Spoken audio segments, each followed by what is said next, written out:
tal? Estamos aquí, amigas y amigos de Tiempo de Derechos, en este espacio privilegiado del Centro Cultural Universitario Tlatelolco de la Universidad Nacional Autónoma de México, con quien lo dirige y además ha hecho tantas otras cosas tan apreciables para el Estado de Derecho, para los derechos de las víctimas, para los derechos humanos en general en nuestro país. El doctor Jacobo Dayan, le agradecemos muchísimo esta enorme oportunidad de estar en sus oficinas. El marco es espléndido para hablar de temas importantísimos, relevantísimos justo en este momento, querido Jacobo. No, pues muchas gracias a ustedes, Rafael, por estar aquí. Oye, pues sin más, aparte de que ya hablaremos de tu libro sobre la República de Weimar, que es una maravilla, pero antes, si me permites, me gustaría saber, en estos momentos de transición hacia no sabemos qué, de cambio de gobierno, pues hay una preocupación, por lo menos en un círculo muy determinado de personas y desde luego de víctimas, por los temas de procuración de justicia, y da la impresión que no impactan en las campañas electorales. ¿Nos podrías ir dando tu apreciación general sobre ese tema y vamos viendo cómo le hacemos para que esa preocupación genere algo productivo? Sí, me parece que hay, yo diría, 2 o 3 agendas que serían las centrales, las trascendentes en momentos electorales para discutir una agenda de Estado, no de partido, porque las soluciones no son ni de un solo grupo político, implica largos procesos de tiempo y todo el territorio nacional, por lo que me parece que tiene que ser una solución de Estado. Me parece que las candidaturas tendrían que hacer un espacio para discutir una agenda de Estado en materia de menos de verdad, justicia y paz o reducción de violencias. Sí. Es decir, hay diferencias políticas que tendrán que discutirse públicamente, pero esto tiene que ser un acuerdo de Estado. ¿Cuál es la situación en la que estamos viviendo? Las violencias se encuentran desbordadas. Y ya no nada más, que ya es sumamente grave en lo que en los últimos lustros hemos estado viviendo: asesinatos, desapariciones, tortura, desplazamiento forzado. Ahora otras formas como la extorsión, cobro de piso de manera mucho más generalizada. El tema de migrantes. La violencia contra migrantes, las violencias de género. Lo que tenemos es un cóctel enorme de violencias que ponen en riesgo, bueno, no se garantiza el derecho a la vida de nadie, pero ya incluso estamos llegando a un umbral donde pone en riesgo la viabilidad incluso democrática del país. Tenemos grupos criminales controlando territorio, población y recursos, imponiendo candidaturas y fuera de tiempos electorales imponiendo agendas y controlando, repito, población, recursos, mercados lícitos e ilícitos. Es decir, si no se atienden las violencias, no hay manera de que haya ni la garantía a la vida, evidentemente, ni viabilidad democrática. Ahora, ¿cuál es la problemática? Tenemos una violencia desbordada que ha sido abordada nada más en temas de seguridad pura. Es decir, la discusión ha sido cuántos militares, con qué nombre y con qué funciones vamos a atender esta crisis. Y si seguridad interior o seguridad pública o seguridad nacional. Pero alrededor de eso es la discusión, desde Calderón, Peña y ahora López Obrador. Y policías. La discusión es nada más fuerza y no las capacidades del Estado para atender esto. Es decir, porque se ha dejado a un lado el tema de justicia, sabiendo que la impunidad es prácticamente absoluta, lo sabemos, 95, 98%, depende del delito. En desapariciones prácticamente el 100% de impunidad.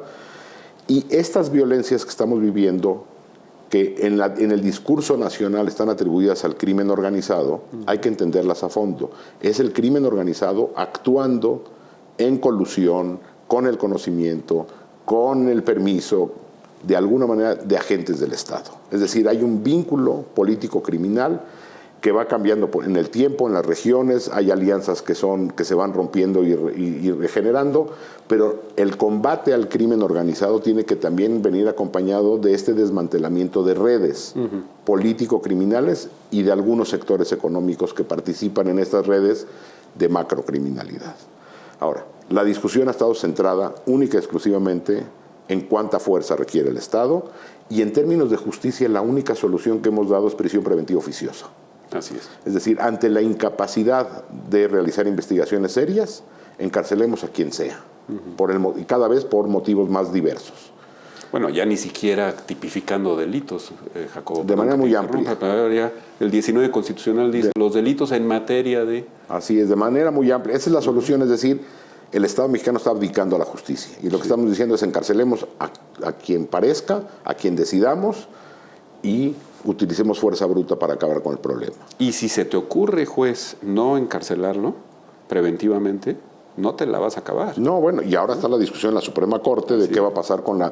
Y la narrativa es una narrativa mentirosa, no nada más de este gobierno, en los anteriores también, como si eliminar la prisión preventiva oficiosa fuera eliminar a la prisión preventiva. Así es. No, pues queda la prisión preventiva justificada. Y luego quedará más la sentencia condenatoria. Claro, ¿no? pero como hay impunidad prácticamente absoluta, las fuerzas, el Estado mexicano, sobre todo los ejecutivos, lo que están diciendo es pues encarcelen a todos y ya luego vemos. Así es.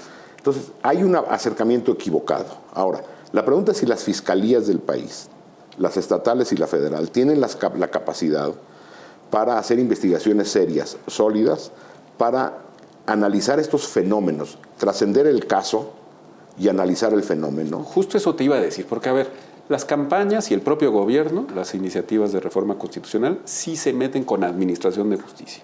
Es decir, pareciera que los poderes judiciales, no nada más el federal, requieren una reforma muy de fondo. No discutamos eso ahora, si te parece bien. Pero de procuración, es decir, de fiscalías, no se dice nada. El problema está en la narrativa del gobierno, el problema está en el Poder Judicial, no en las fiscalías, porque las fiscalías funcionan para lo que fueron creadas en este país. Vamos, en México tenemos un problema de impunidad no reciente. En este país nunca ha habido Estado de Derecho sólido. En los 200 años de vida de este país. Ya había quejas del Ministerio Público en 1857. Sí, vamos, no es de que tuvimos todo derecho y lo perdimos en el camino. Nunca lo ha habido. El problema es de que ahora estamos en una emergencia, repito, de viabilidad democrática, de violencias desbordadas y de un aparato de justicia que fue creado para otra cosa, para el control político de la justicia. Y eso sí funciona bien. Es decir, a las y los gobernadores, a los distintos ejecutivos que han ocupado la presidencia de la República, les es útil el control de las fiscalías. Entonces, para lo que a la clase política requiere de las fiscalías, funcionan perfecto. Sí. Entonces, yo diría que cualquier reforma o discusión de la Procuración de Justicia tendría que empezar con hay o no voluntad para dar libertad, igual más bien independencia real a las fiscalías de los poderes ejecutivos y después al interior de las propias fiscalías. Es decir, que tampoco se vuelva esto la voluntad de quien ocupe el cargo superior de la fiscalía, evidentemente con controles democráticos. Pero lo que vemos es, por ejemplo, al fiscal general de la República presentándose en el Congreso, pues a tomarse una foto. No necesariamente a una relación republicana de discusión y de análisis sobre el trabajo. No existe. Tampoco las Fuerzas Armadas, por cierto. Así es. Entonces, tenemos... tampoco para el gobierno en general, para pero nadie. En este caso es especialmente delicado. Tenemos un problema de independencia de la Procuración de Justicia con los ejecutivos. Otro problema de independencia al interior de las propias fiscalías. Y luego, falta de contrapesos institucionales en los congresos. Otra vez, federales y estatales.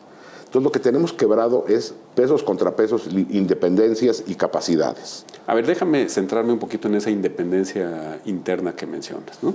De hecho, el relator de Naciones Unidas para la Independencia Judicial siempre mete en el saco a fiscales y abogados de la Defensoría Pública o privada. Es decir, tiene que tener el operador jurídico autonomía para realizar su función. Eso nunca ha pasado, pero ahora parece especialmente exacerbado con el famoso tema de fiscalía que sirva. Es decir, a veces da la impresión que salió el tiro por la culata. Creaste fiscalías autónomas respecto de los ejecutivos, pero claro, el que es fiscal, el que es autónomo es el fiscal general. Hacia adentro no se vive ningún tipo de autonomía y entonces en cualquier momento te levantan el teléfono y te dicen, oye, ya párale. Ahora, tienen una autonomía en papel, porque de facto no la tienen. Es decir, el control político de los ejecutivos, repito, estatales o federales, hay que verlo, se puede ver incluso cada vez que hay elecciones estatales, hay intentos por remover a los fiscales. Siempre. Ha habido algunos casos en que ahí se ha mantenido, Nuevo León. Pero son muy pocos.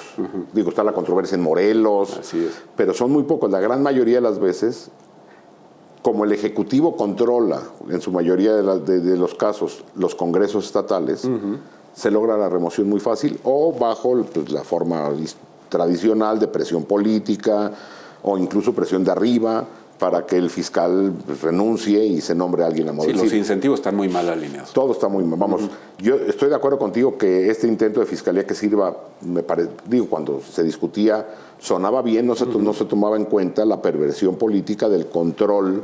Así es, de que el control parlamentario, para decirlo claro, no funciona. No funciona. Entonces, pero bueno, vamos a suponer que funciona. Si no tienes capacidad tampoco operativa tú adentro, autónoma, pues es como nada más cambiar de dueño, ¿no? Pues a ver, lo que se convierte es de que los fiscales se convierten en dueños de la justicia, porque suponiendo que tuvieran independencia real, autonomía real, no rinden cuentas al Ejecutivo, no reciben línea del Ejecutivo, no son llamados a cuenta por los congresos y se convierten en dueños de su feudo al interior, porque tampoco hay esta independencia hacia abajo. Me parece que lo que podría ejemplificar muy claro es el caso de la Fiscalía Especial para el caso Ayotzinapa, sobre todo porque es muy visible. Vamos. Porque además pasó. Sí, vamos, esta fiscalía que en teoría tendría que haber sido también independiente al interior, pues no lo era. Digo, ahí están los testimonios del fiscal que tuvo que huir del país, de Omar Gómez Trejo. Pero que además cuando andaba de viaje le sustituyeron a los agentes del Ministerio Público, que fueron a la audiencia unos cuantos que ni sabían nada de la carpeta. Y luego en la entrevista que da dice que incluso recibió línea de la Secretaría de Gobernación, Alejandro Encinas, decía esto se puede hacer, son demasiados militares.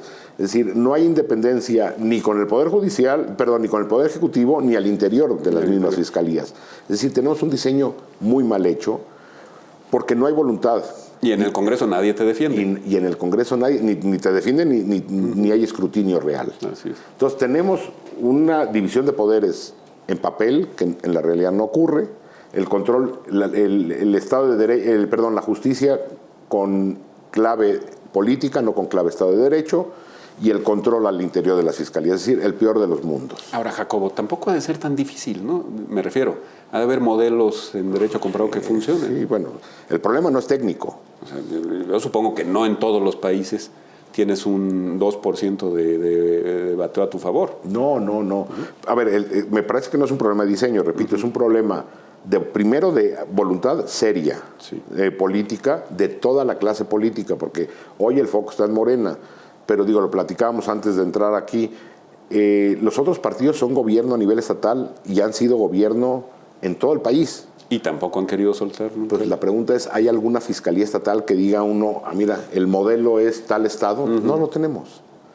Entonces, si hubiera voluntad real, ahora estamos en campañas políticas y todo mundo dice de la independencia, o la mayoría, y fortalecimiento de las fiscalías y la independencia de las fiscalías y abatir la impunidad. Bueno, ¿y por qué no lo han hecho en algún estado alguien? Así es. Porque la clase política no le interesa. ¿Qué es lo que le interesa a la clase política de la Procuración de Justicia? El manejo de la justicia con lógica política, es decir, premiar amigos, proteger a cercanos y atacar a enemigos políticos. O sea, el usufructuar la acción penal. Pero esa es la historia de este país. Así ha sido por 200 años.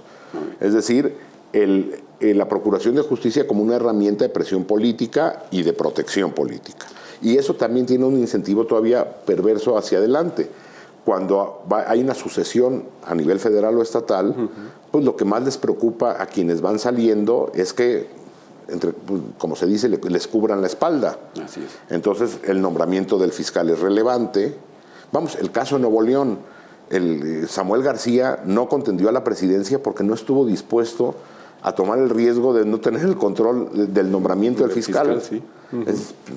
No parecería tener sentido, ¿no? Es decir, renuncio a mi futuro político porque no puedo nombrar al fiscal del Estado de Nuevo León. No tendría lógica, a menos de que haya algo que le preocupe. Ahora, ¿no crees tú que se le pueden quitar esas preocupaciones a la clase política? Yo, si no hay presión social, lo veo muy complicado. Bueno, pero vamos a suponer que hay una presión social, que la gente ya se da cuenta que no es tanto en los jueces lo que importa, sino que la reforma tiene que venir en fiscal. En las dos, me parece que en las dos, también a raíz de esta denuncia que ya pone en blanco y negro de lo que ocurre dentro del Consejo de la Judicatura, pues me parece que sí también hay cosas que resolver allá adentro, ¿no? Es decir, cómo se jalan estos hilos para incentivar o presionar sentencias, también habla de que es necesaria, no la reforma de elegir por voto directo a jueces, magistrados y ministros. Eso es lo que te iba a decir. No, necesariamente. Bueno, ya ahí es la locura. Así entonces politizas todo. Que por cierto, nunca se mencionan a los fiscales y en los Estados Unidos, en muchos estados, sí se elige a los fiscales. Porque la clase política no tiene intereses en nombrar fiscales, porque la forma en que, repito, me parece que eso es, o sea, cuando se habla dónde está la piedra angular del Estado político, del régimen político mexicano, en mi opinión, la piedra angular es esa, de este régimen político. El control político de la justicia. Bueno, pero vamos a suponer que todo se alinea y que oyen a la voz que clama en el desierto, o sea, la tuya, y que de repente... Bueno, la de un montón de gente. Bueno, las más relevantes, y de repente dicen, oye, sí, es cierto, ahí está el punto de inflexión para resolver la cuestión extraordinaria, de extraordinaria gravedad que mencionabas al principio. Ahora, me parece que una vez que se toma esa decisión y hay en realidad voluntad política en un amplio sector de la clase política, sí. Es decir, no es nada más quien ocupe el Ejecutivo, No, claro. Es decir, se requiere, por eso hablaba yo de un acuerdo de Estado, porque lo primero que tiene que hacer la clase política es decir, a ver, la prioridad no va a ser ganar elecciones. Hay que hacer una limpia al interior de los partidos de gente con vínculos criminales o con casos de gran corrupción. Y decir, ni modo, aunque el mejor y la mejor candidata para el municipio, para el estado es fulano y tal, no, porque tiene estos vínculos. Es decir, tiene que haber, antes que decisiones de sentencias, tiene que haber ética en la vida pública. Claro. Es decir, si no partimos de ahí es muy complejo. Entonces, los partidos tendrían que estar dispuestos primero a no priorizar lo electoral, eso es complejo, sabiendo que estamos en una emergencia, por eso hablaba de un acuerdo de Estado y de un compromiso serio con el fortalecimiento e independencia de los poderes, de toda la Procuración de Justicia y del Poder Judicial, Sí. Pero eso sabemos que nos va a llevar años, aunque exista la voluntad. Es decir, si mañana empezamos a hacer bien las cosas, digo, no es como en el sector salud que podemos llegar en unos meses a Dinamarca. Aquí difícilmente vamos a llegar a Dinamarca en pocos meses. ¿Qué hacemos en el Inter para que no siga el deterioro democrático y atender a las cientos de miles o millones de víctimas del país, detener las violencias? Porque si no, no hay viabilidad. Estamos viviendo una burbuja, pero el país está en una ingobernabilidad y buena parte del territorio, como muchas pancartas de madres desaparecidos la ponen en las marchas. Esto no es un país, es una fosa común con himno nacional, de ese tamaño. ¿Qué hacer en el Inter? Es la pregunta, suponiendo que echamos a andar lo otro. Es decir, que en 10 años, en 15 años tendremos fiscalías medianamente presentables en el país. ¿Qué tendrían que tener? Antes de irnos a esta cuerda separada de lo transicional, me gustaría que más o menos nos platicaras en tu visión una fiscalía que realmente sirviera. ¿Qué es lo que tendría que...? Bueno, ahora se ha planteado que, por ejemplo, y eso sí se puede hacer de un tajo, el órgano de gobierno y de disciplina de las fiscalías sea un órgano colegiado.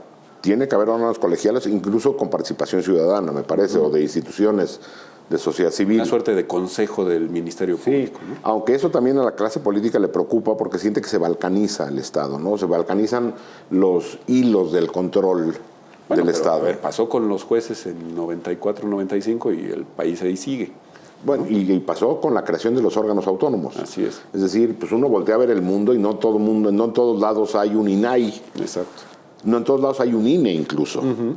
Es decir, la realidad mexicana nos obligó a la creación de órganos autónomos y de cuerpos colegiados porque no hay ni ética en la vida pública, ni peso de la denuncia en medios de comunicación. Es decir, no hay costos ni morales ni políticos y mucho menos jurídicos por cualquier decisión. Perfecto. Entonces, la pregunta es, ¿qué haces con eso? Pues necesitas cuerpos colegiados que fortalezcan la vida. Necesitas, a mí me parece que es fundamental también revisar la forma en que se hacen las designaciones en este país. Es decir, estos modelos donde el Ejecutivo propone o el Legislativo discute o el Ejecutivo manda y el Legislativo discute y aprueba, o ahí mismo se aprueba, no está funcionando porque también los legislativos también operan en lógica partidista más que política. Así es. Entonces tampoco está funcionando. Me parece interesante el ejercicio que se hizo en el Sistema Nacional Anticorrupción, por ejemplo, donde sí la decisión final recaía en el Congreso, pero había una etapa previa donde sociedad civil, universidades, todo, proponían candidaturas, evaluaban candidaturas. Había un comité de evaluación. Exactamente, había una criba previa que llegaba al Congreso. Es decir, con la CNDH pues hay un híbrido raro también. Que medio funciona. Pues ahí está que no funciona del todo. Es decir, nada más hay que ver a Rosario Piedra. Así es. Y bueno, y en el pasado también hubo sus asegúnes, es decir, no todos los titulares de la CNDH gozaron de esta independencia. Exactamente. Entonces, a mí me parece que también habría que revisar esa ley de designaciones, que también se ha discutido mucho, ¿no? Porque si no, caeríamos tarde o temprano en esto, que las designaciones de los fiscales tengan sesgo partidista, y aunque la estructura, el andamiaje institucional funcione, tienes a la cabeza a alguien que no la ejerce. Entonces, ahí también habría otra. Y al interior, evidentemente, fortalecer capacidades, tecnología, independencia interna. Fiscalías de distrito, digamos. Sí, pues sí. Un fiscal de distrito que sea más o menos equiparable a un juez de distrito, que tenga toda una oficina de fiscales auxiliares y que luego responda por sus investigaciones, porque esa es otra. Pues los contrapesos políticos, es decir, tienes al Congreso o la evaluación al interior de las propias fiscalías. Sí. Es decir, cuando no hay esta correa de comunicación entre quien es desde el titular de la fiscalía hacia abajo, bueno, también lo que se genera es contrapesos al interior. Es decir, no mando línea, pero sí hay supervisión. Este principio de unidad del Ministerio Público, ¿tú crees que nos lo hemos tomado demasiado en serio, digamos? ¿Como de cuerpo? Como de, sí, piramidal. Pues es que todo en el Secretaría de Estado. Todo en el país opera así. Sí. Todo en el país opera así. Es porque otra vez, porque lo que no se quiere dar es la autonomía incluso a los eslabones más bajos. Y lo vemos también en el Poder Judicial, otra vez. Es decir, las llamadas de arriba hacia abajo, la coerción, exacto, las promociones, incluso del exterior, se ven todos los días. Ahora, yo creo que eso no beneficia a nadie, porque además más que todo termina estallando en la oficina del fiscal general. Pero funciona para lo que está creado, que es, repito, en mi opinión, proteger a cercanos y perseguir a opositores. Para eso sí funciona y funciona bien. El resto de casos puede ser irrelevante. Es decir, pues no hay interés político en este caso, pase lo que pase, me da lo mismo. Pues sí, pero bueno, los fiscales tienen 400, los MPs tienen 87 o 200 expedientes, pues lo único que hacen es mandar oficios para que parezca que están haciendo algo. Ay, cuando puedan. Su propio sistema de servicio civil es una vacilada, los mueven cuando quieran, los mandan a los peores lugares. Y a mí me parece que esa es una de las deudas más grandes de la transición del 2000, es decir, se pensó que la transición democrática traería por cascada todo lo demás. Y hay dos elementos, de menos dos instituciones que me parece que en la transición fueron olvidadas. Es decir, no tenemos un aparato de justicia, en general de procuración y administración de justicia, de democracia, no lo tenemos, ni se procuró la construcción de él. Bueno, la reforma de Zedillo a lo judicial, digamos. A la Suprema. Pero de ahí para abajo, vamos, las fiscalías, bueno, hasta la última reforma. La judicatura. Pero vamos, vemos cómo funcionan. Es decir, la profesionalización y lo sólido de la institución que hace elecciones, es decir, del INE, no la ves reflejada al otro lado. Y la otra es, no tenemos fuerzas armadas de democracia. Jamás hubo una discusión en este país de qué hacer. Y mira, esto es antes de que lo sacaran a las calles en Calderón en 2006-2007. Es decir, nunca se llamó a cuentas a las Fuerzas Armadas y no tenemos una Secretaría de Defensa y un Ejército mexicano de democracia. Tenemos la misma estructura militar de partido único. Bueno, y ahora la Guardia Nacional. Que, bueno, pues hoy tenemos la perversión de no haber hecho nada. Me parece que hay esas dos, y hay muchas otras, ¿no? Es decir, evidentemente la desigualdad, la pobreza jamás fue atacada, el crecimiento económico fue muy magro, pero a mí me parece que en el andamiaje institucional, donde fallamos fue en Procuración, Administración de Justicia y cuerpos de seguridad en general. Es decir, porque también las policías fueron abandonadas, no a raíz de la guerra contra las drogas, ya tienen décadas de abandono. O sea, el aparato de seguridad en general, policías municipales, estatales, federales, o lo que como le queramos llamar ya ahora, y ejército, no tenemos instituciones de democracia ahí tampoco. Bueno, vamos a suponer entonces que hay sentido de república, y que eso en lo ordinario, lo estructural, por lo menos ponemos algunas piedras a partir del 2 de octubre de este año para que se funcione. Bueno, el 2 de octubre no se olvida. No estamos en Tlatelolco. Exactamente. El mejor lugar para decirlo, imposible. Pero hablabas también de lo transicional, de lo que hay que hacer mientras. Es decir, o sea, esto nos va a llevar años de resolver. La pregunta es si el país aguanta. Si el desgarramiento social aguanta a que esto camine, si es que camina bien. Pues no lo aguanta. Es decir, me parece que estamos en una situación extraordinaria de impunidad y violencia. La pregunta es, ¿qué han hecho otros países en situaciones extraordinarias? Y a lo mejor el ejemplo del COVID funciona porque se entiende ahí de manera más clara. Cuando se venía la pandemia, todo el mundo se dio cuenta que su sistema ordinario de salud iba a ser incapaz de atender una emergencia extraordinaria. Sí. Ni Dinamarca, vamos. ¿Qué se hizo? Se creó un aparato extraordinario de salud. Centros comerciales reconvertidos en hospitales, estacionamientos convertidos en morgue, producción masiva de geles, cubrebocas, hasta cosas que no servían para nada, los termómetros, los acrílicos, vacunas, luego sistemas extraordinarios de vacunación. Es decir, se puso en marcha un aparato extraordinario para atender lo extraordinario, porque con lo ordinario no iba a alcanzar. Claro. Bueno, hoy vivimos una crisis extraordinaria de impunidad y violencia. Que las instituciones ordinarias, aunque fueran sólidas, se verían rebasadas. Es humanamente imposible hacer 115,000 investigaciones por desaparición. Aunque tengamos las mejores fiscalías del país y aparato de justicia, 400,000 de asesinato, decenas de miles de tortura y un número indeterminado de extorsión, violencia de género, ataque a migrantes, desplazamiento forzado, trata de personas. Es imposible. Sí, eso no va a salir. Y bueno, y la violencia política, ni qué decir. Entonces, el sistema ordinario es incapaz. Ahora, ¿qué han hecho? Y una corrupción, otra vez, sistémica, que la clase política de cualquier partido ha intentado reducir a casos emblemáticos. Como si Lozoya fuera toda la corrupción del sexenio Peña Nieto. Y así cada sexenio, incluso a nivel estatal. Es un problema sistémico, que tampoco lo van a poder atender las fiscalías. Es más, yo creo que la mejor chamba debe ser fiscal anticorrupción en este país. Debe ser como una beca.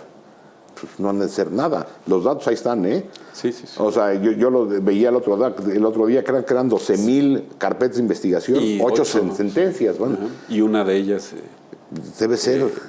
de la Comisión de Desaparecidos en época de Carla. De Carla Quintana, que ni siquiera lo litigó la Fiscalía. Entonces, ser fiscal anticorrupción o el fiscal electoral debe ser beca. Debería cambiarse. No cobran sueldo, cobran beca. Que es un poco también un tema de diseño, ¿no? Claro. Sí, ¿por qué no tienes fiscalías de distrito generales que se hagan cargo de los temas electorales, que se hagan cargo de los sólidos temas de corrupción cuando les lleguen? Y que tengan la independencia para hacerlo. Que tengan la independencia para hacerlo. No lo tenemos. Pero esta idea de estar creando fiscalías por delito, ¿no? Pues no acabas nunca. No acabas nunca. Y repito, ante la masividad, es decir, estamos en una situación extraordinaria de violencia y de impunidad. Entonces, ¿qué han hecho en otros países? En lo que se fortalece el aparato en general de justicia ordinario, sacar la gran violencia de ese aparato, de esa tubería, y crear un aparato extraordinario de justicia, de verdad y justicia. Es decir, ministerios públicos, fiscales y jueces, aparte, nada más para la gran violencia y la gran corrupción, que no va a analizar caso a caso, sino analizarían fenómenos. Es decir, las desapariciones en el Veracruz en los años de Javier Duarte, que por cierto no se investigan, más que en el caso hay caso a caso. El desplazamiento forzado en Chiapas, y son montones, es decir, se podrían crear hasta salas regionales con esto. En Colombia hoy opera la Jurisdicción Especial para la Paz, que ve macrocasos, lo que se conoce como macrocasos o fenómenos, y que asigna responsabilidad penal individual a los máximos responsables. Es decir, otra vez, cuando hay justicia en el ordinario, ¿a quién se detiene? Al sicario, es decir, al policía que dispara, es decir, a los de hasta abajo. No a quien dio la orden, al que creó la política, a esos jamás se les investiga. Y entonces ni te enteras. Ni del crimen organizado, ni de agentes del Estado. Es decir, hay que cambiar la lógica, pasar del caso a caso, agrupar, analizar fenómenos y asignar responsabilidad penal individual con el objetivo de justicia, pero sobre todo con el objetivo de desmantelar estas redes. No como en la estrategia Calderón de asesinar o detener a los líderes, que lo único que hicieron fue fragmentar grupos criminales, sino con trabajos de inteligencia identificar las redes. Ahí Luis Daniel Vázquez en Jurídicas de la UNAM ha hecho un gran trabajo en analizar cómo operan estas redes, cuál es el papel el grupo político dentro de una red macrocriminal, cuáles son las operaciones financieras, es decir, económicas y criminales, y desmantelar la red a partir de investigaciones, repito, en un mecanismo extraordinario de justicia, que tendría investigadores, fiscales y jueces separados. Sí. Ahora, en paralelo, esto evidentemente difumina el caso a caso. Doy un ejemplo. En Colombia, esta Jurisdicción Especial para la Paz agrupó 21,000 secuestros de las FARC a civiles con la lógica de extraer rentas para financiar el movimiento armado. Repito, son 21,000 casos. Escuchó testimonios de 21,000 casos, identificó el fenómeno y no se fue por quien realizó materialmente el secuestro, sino quien diseñó y creó esa política y asignó responsabilidad penal sobre crímenes de lesa humanidad, que sería el tipo que cae ahí.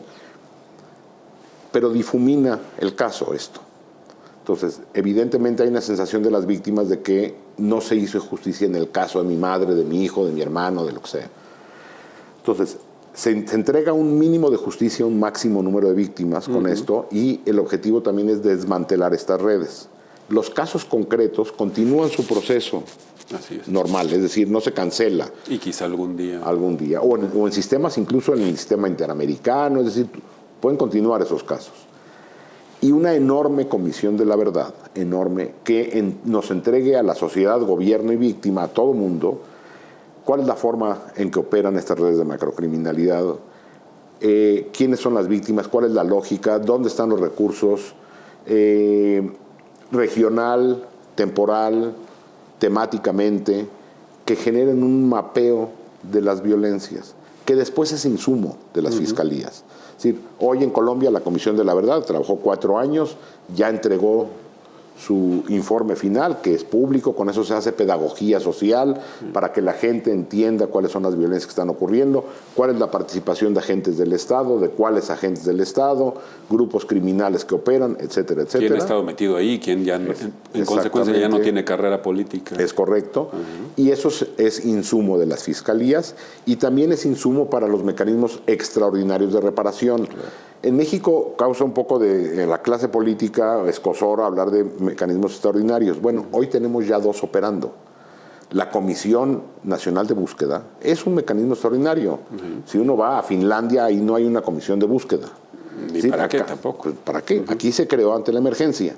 El problema es que esa comisión se tiene que articular con la Fiscalía, que sabemos cómo están las fiscalías, las estatales y la federal. Entonces, esa articulación está muerta. La extitular Carla Quintana se cansó de decirlo, es imposible. Incluso litigó contra la ley que se conoció como Ley Gertz, que modificó la ley de la Fiscalía. Es imposible articularse. Y tienes la Comisión Nacional de Víctimas. Y luego tienes todo el sistema de víctimas, la CEAV, la Comisión Ejecutiva de Atención a Víctimas, con su modelo también federal. Ahí hay otro problema que sería ya una discusión de segundo piso, pero me parece que nuestro modelo federado también ha sido un error. Cuando se discutía, la primera de estas que se creó fue el sistema de víctimas, la CEAV, y la clase política lo que decía es, a nivel federal no vamos a pagar por los crímenes que cometió algún gobernador, que lo paguen de sus presupuestos, como si el problema fuera presupuestal. Y por eso se creó este sistema.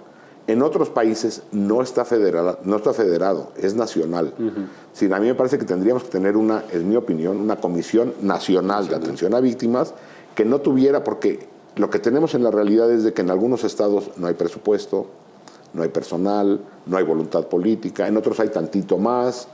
Entonces también ahí hay un acto hasta discriminatorio. Claro. Es decir, si mi familiar desapareció en Durango, pues tengo menos probabilidades de ser atendido que si desapareció en Coahuila. Sí, me tocó la mala suerte de... Cruzando el río, vamos. Sí. Entonces tendríamos que tener un sistema nacional, tanto de búsqueda como de atención a víctimas, es mi opinión. Pero ahí ya están esos 2 mecanismos. Sí. El problema es que están articulados con el sistema ordinario. En Colombia, y no porque sea el caso que mejor lo han resuelto, sino que es el más reciente, porque podríamos analizar otros modelos. La Comisión de la Verdad está articulada con la Jurisdicción Especial para la Paz, que es un mecanismo extraordinario de justicia, y con la Comisión de Búsqueda. Es decir, los sistemas extraordinarios aislados del cochinero que se está arreglando en lo ordinario se articulan entre sí. ¿Y entonces? Hoy en México tenemos 52,000 cuerpos aceptados por el gobierno en espera de ser identificados. Es decir, cuerpos en posesión ya del Estado. Es decir, cuando uno ve que las madres encuentran fosas, lo que ellas dicen es que ellas encuentran fosas, pero luego el Estado mexicano no identifica. Entonces se encuentran esos cuerpos, pasan a posesión de fiscalías o de lo que sea, y luego nunca se procesan. ¿Y quién sabe quiénes son? No se procesan, porque no hay, los dos centros que había, el Mecanismo Extraordinario de Identificación Forense y el Centro Nacional de Identificación Humana, creados con cooperación internacional, ya fueron cerrados. Y hay que articularse con las fiscalías, que incluso intentaron decir que no tenían la obligación de buscar a nadie. Caray. O sea, eso fue aparte de lo que litigó la Comisión Nacional de Búsqueda, cuando decía, pues la Fiscalía no, mi obligación es investigar el caso y encontrar a los responsables, pero yo buscar a las víctimas es problema de ustedes. Pues sí, pero la Comisión Nacional de Búsqueda no tiene facultades para hacer una exhumación y no tiene los equipos forenses. Vamos, es un caos. Necesitamos crear un sistema aparte que se articule entre sí y que dé respuesta a esto. Hoy, por ejemplo, aunque haya prueba de ADN y ya se pueda tener, hay que hacerle un macheo con las bases de datos de los familiares que tendría que tener la Fiscalía General de la República y no tiene. Por ley desde 2017, la ley de desapariciones de 2017, la Fiscalía General de la República tendría que tener una base de datos de ADN nacional, porque hoy existe fragmentada en los estados. Tendría que tener una base de datos de cuerpos, de fosas, que dicen que tienen, pero que nadie sabe dónde están. Y no sé, entonces, otra vez, tienes las fiscalías que no funcionan, tratando de resolver con mecanismos creados ad hoc para la crisis, y no camina. Entonces, si no transitamos a mecanismos extraordinarios, llámenle como le quieran llamar, en lo que las fiscalías caminan, yo no veo alternativa, incluso para la gran corrupción. Lo que seguiremos viendo es casos emblemáticos que tienen más interés político que jurídico. Y lo mismo ocurre con las instancias que están alrededor. La Unidad de Inteligencia Financiera. Más allá de los casos mediáticos, otra vez, de clase política, ¿sabemos algo de lo que haya hecho relevante? No, pues a ver. ¿Se han decomisado bienes del cártel de Sinaloa? Recibe los avisos de operaciones vulnerables por parte de los fedatarios públicos, y ahora el plan de una de las campañas, de la campaña oficial, es acabar con los fedatarios públicos o transformarlos en servidores públicos. Entonces uno acaba diciendo, ¿y para qué servía la UIF? Pero ¿no? Yo pregunto, más allá de lo político, es decir, en lo jurídico, tenemos un problema enorme. A ver, y esto ya está también muy documentado, las remesas que llegan al país son irreales. Así es. Cuando uno identifica en qué municipio se cobran, pues resultaría que la población de ese municipio debe ser muy rica, son miles de dólares por habitante. Es decir, ahí hay, incluso dentro de las remesas, dinero que llega al crimen organizado. Así es. Desde que estamos en esta espiral de violencia se habló de que hay que golpear a los grupos criminales desde también lo financiero y lo operativo. Sí, seguir el dinero. ¿Qué se ha hecho de eso? Nada. Y no obligamos a rendir cuentas a nuestras instituciones que supuestamente se dedican. Entonces, la UIF pues, no ha servido para gran cosa. Es decir, estos aparatos están alrededor, ya no digamos los aparatos de inteligencia.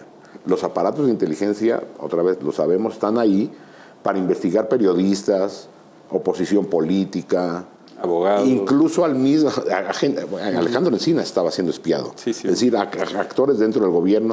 No estamos espiando a quienes podrían poner en riesgo la seguridad. Sí, a Lucio Cabañas. No, o al Chapo Guzmán. No, estamos, otra vez, los aparatos de justicia, de inteligencia, de seguridad, están ahí con intereses políticos. Para el control político. Entonces, tendríamos que tener una unidad de inteligencia financiera que opere de manera seria. Y lo más urgente, otra vez, a mí me parece más relevante que la UIF dedique tiempo para identificar dónde están los recursos del cártel Jalisco Nueva Generación antes que investigue que también es grave, vamos, si hubo un caso de corrupción enorme del político fulano de tal. Así es. Pero son utilizados para eso. Que sería importante también, pero menos importante. Otra de las cosas que habría que hacer en las fiscalías, habría que priorizar, es decir, una política de investigación criminal, es decir, ¿qué se prioriza? Que eso se supone que sí estaba en aquello de la fiscalía que sirva, pero bueno, el plan de investigación es correcto. Y tendría que ser lo mismo con el tema de recursos económicos, pero no se hace. Oye, ya para terminar esta espléndida charla, que te agradecemos tantísimo, Jacobo, no me resisto a preguntarte, aunque entiendo muy bien ya con el contexto de la plática, ¿por qué entrarle a otra época de transición tan fascinante como fue la República de Weimar, ¿no? La Alemania de entreguerras? Y bueno, ya entiendo muy bien por qué, pero quizá valdría la pena que nuestro auditorio... Sí, a mí la época de Weimar siempre me llamó la atención. Weimar es así se le llama, incluso se siguió llamando Imperio Alemán, pero bueno, a la República Alemana. Porque la Constitución se firmó en Weimar, ¿no? Sí, pero el nombre oficial no era República Weimar. Es esta democracia que llega a Alemania a inicios del 19, fin de la Primera Guerra Mundial, y que sobrevive hasta el 30 de enero de 1933, que sube el partido nazi. Es muy famosa este periodo de la historia, porque aunque es muy corto, son 14 años, se ha convertido en el arquetipo de la democracia muerta. ¿Por qué?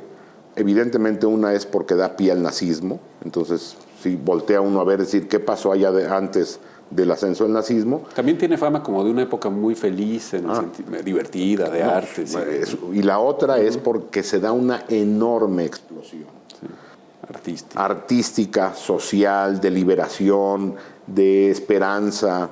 Es la generación, no son los años de Freud y de Einstein y de Thomas Mann y del cabaret alemán y de Kurt Weill y de la Bauhaus, del proyecto arquitectónico alemán, de la expresión del gabinete del doctor Caligari, de Nosferatu, de Metrópolis. Es decir, hay una conjunción de artistas, pensadores, científicos de altísimo nivel. Con una crisis económica. Con crisis económica, otra vez. Entonces había esta gran esperanza. La crisis económica, vamos, para que nos den una idea, $1 costaba 42 y 12 ceros.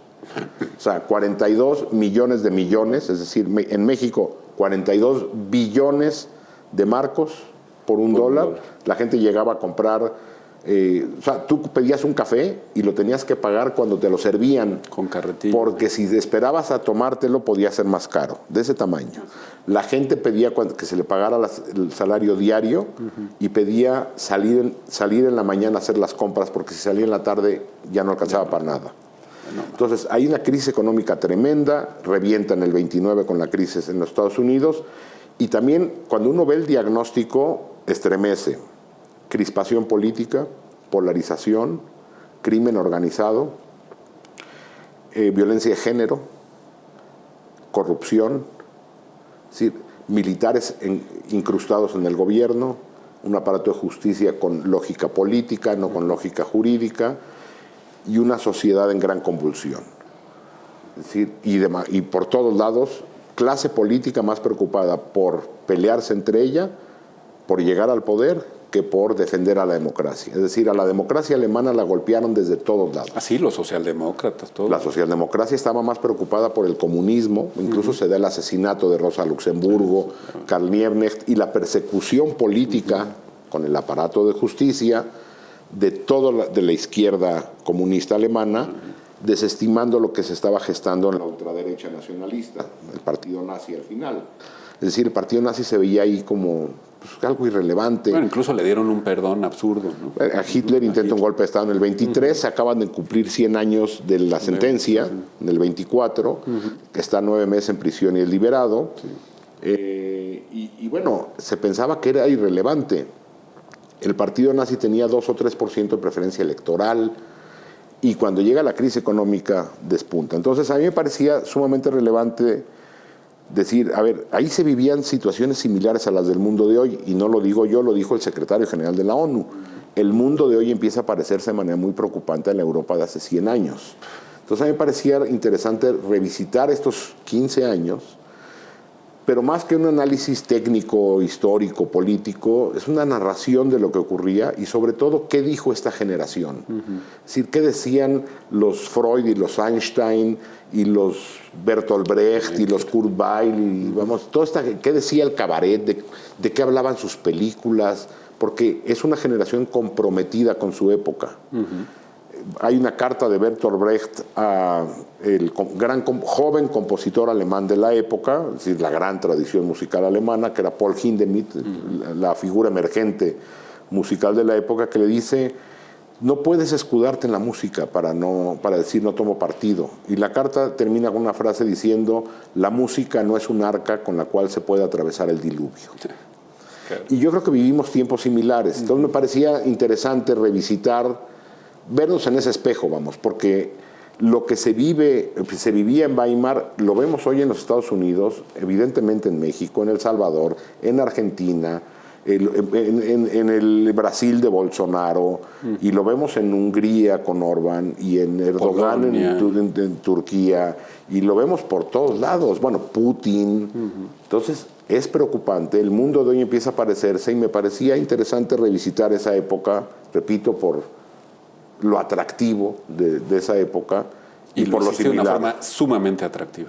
Mira, que me he dedicado a leer temas jurídicos, ciertamente siempre mucho más pesados, de la República Weimariana, y no, bueno, pues hay que ver los libros. Sí, la novela, son los años de La montaña mágica de Thomas Mann, vamos. Bueno, también de Carl Schmitt y de Hans Kelsen, claro. Hay que decirlo, pero... Y bueno, y otra vez, en manifestaciones artísticas las tenemos identificadas pero descontextualizadas.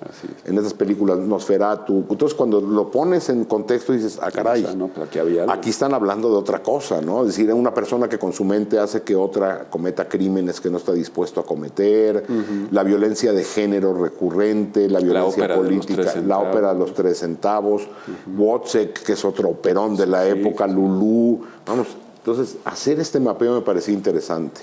Y con la derrota en la Primera Guerra Mundial de trasfondo.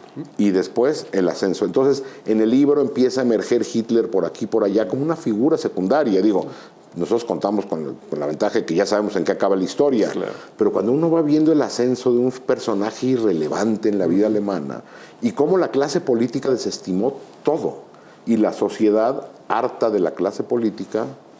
Bueno, aunque hay que decir, Hitler llega al poder con 1/3 de preferencia electoral. Es falso de que las grandes mayorías votaron también por eso, él. ¿no? Por siempre le echamos la culpa a la democracia, pero a ver, a un tipo de diseño democrático que permitió... Hago un análisis de la Constitución de Weimar, que era un pastiche. Agarraron lo mejor de aquí, de allá, y eso estaba muerto de origen. Y le faltó control de la constitucionalidad. Les faltó eso, y otra vez, militares incrustados, intereses militares, y un poder judicial... O sea, decidieron mantener el poder judicial imperial. Así es. Otra vez, transitaron a la democracia y decidieron no tocar por temor al ejército y al poder judicial, a la procuración de justicia. Al estamento jurídico. ¿Qué es lo que decía yo hace unos minutos? Sí. Nuestra democracia le faltó eso. Bueno, no estoy diciendo con esto que venga la Tercera Guerra Mundial ni que vaya a venir Hitler a México, pero de que hay un gravísimo riesgo de deterioro democrático o incluso de borramiento democrático, lo hay, y yo por eso me parecía importante voltear a vernos en ese espejo. Pues ha sido un espejo espléndido el que has planteado. Gracias. Como ha sido espléndida esta entrevista, no sabes cuánto te la agradecemos. No, muchas gracias. El tiempo de derechos. Muchas gracias. Querido Jacobo. Y gracias a ustedes también. Nos vemos en la próxima emisión.